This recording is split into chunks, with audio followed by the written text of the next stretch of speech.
آج کل کے بہت سارے لوگ غربت کی وجہ سے تنگ آ چکے ہیں اور لوگوں کو پیسوں کی ضرورت ہوتی ہے۔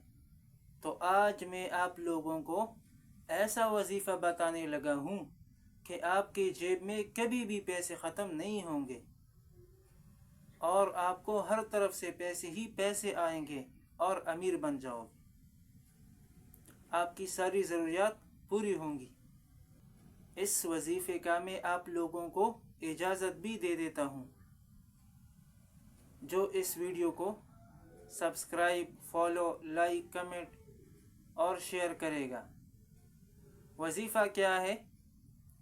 روزانہ مغرب کی نماز کے بعد 101 مرتبہ اللہ الصمد پڑھا کرو۔ انشاءاللہ جیب کبھی بھی خالی نہیں ہوگا۔ اللہ رب العزت آپ کو پیسے ہی پیسے دے گا، لیکن شرط یہ ہے کہ یقین کے ساتھ یہ وظیفہ کرو اور اپنا معمول بناؤ۔